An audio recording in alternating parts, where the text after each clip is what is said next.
In one of the time lapses, I cut out this upper rad support because the engine length from here to the back of the adapter plate is longer than the distance that was between the transmission and this rad support. So I'm gonna just make it bolt in and out, which shouldn't be hard to do at all. I just have to add a little tab to it, captive nut or something. This lower support, I think, is gonna have to go. Quite crunchy. In order for it to pass safety, I had to weld this piece of angle iron onto it because it was so flimsy. But that'll worked all right. But I'm gonna probably just cut this out. I'm keeping the crash bar for sure, unless there's some scenario that prevents me from using it. I'm thinking about subframe spacers. You don't have a great angle, but I'm thinking about spacing out the subframe. I'm not sure how much. That I'm gonna have to figure out. Here, I'll show you what I mean. So that's where the subframe bolts to.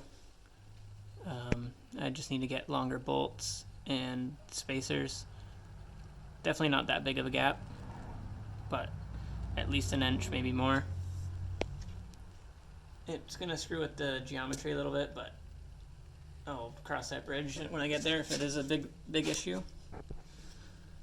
So that'll get me most of the way there, I think.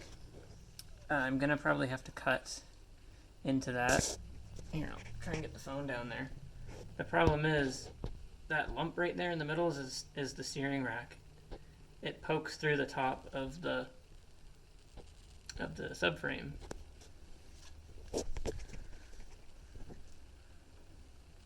So since it pokes through the top of the subframe like that, there's not much I can cut away. I'm most likely going to have to drop the rack within the subframe a little bit to get to where I want it to go. But if we look at the side profile, it's not quite as low as I need it to be yet, but it's a hell of a lot lower than it was when I first put it in. Too bad I didn't get a side profile when I first put it in. And it's not even down all the way yet. Here, I'll actually drop it a little bit.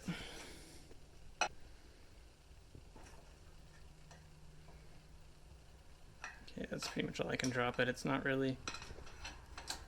I'll give it one more pump up to support it because I think I rolled under there at the back and the transmission is hitting the bottom of the car. The back of the transmission is hitting the bottom of the car. So I'm definitely going to have to add some spacers.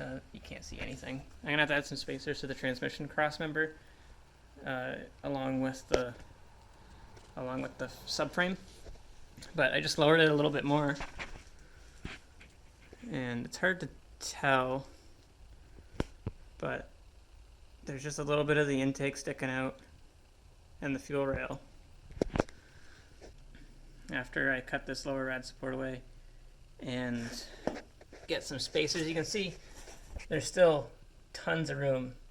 The adapter plate can actually sit on the cross member without the flywheel hitting anything. Think about it like this: the whole engine transmission sits like on an angle like this, and we bolted the LS to it, and we're trying to bring the nose of the LS down, but it's pivoting on the transmission mount, and the back of the transmission is coming up because it pivots like right here. So it's going to stick up like that into the bottom of the car. If we lower the transmission cross member at the same time as leveling out the drivetrain, then it should keep it from hitting anything. It's a two-piece drive shaft, so hopefully that helps keep everything sort of aligned because I don't really want to start moving the diff around. Shouldn't have to, but I don't know. You guys can tell me what you think in the comments. But it's really cool to see it in there, bolted in. I don't have the clutch or anything on, but the flywheel's on because I can't really get the flywheel off. I mushroomed the end of the crankshaft slightly, so it's really hard to get it off. I had to use the bolts to suck it on before. But that's enough rambling for now. This is really awesome. I'm glad that it's moving forward. I'm glad to see it in the car. That's really, really cool. I'm glad to see that it's close. It's close to being concealed without even spacing the transmission yet. I could unbolt the transmission and mock everything up, but I don't have another jack handy, and I don't have many blocks or anything to position stuff, so we're just gonna have to take it slow. But yeah, thank you guys for watching, and I'll see you in the next part.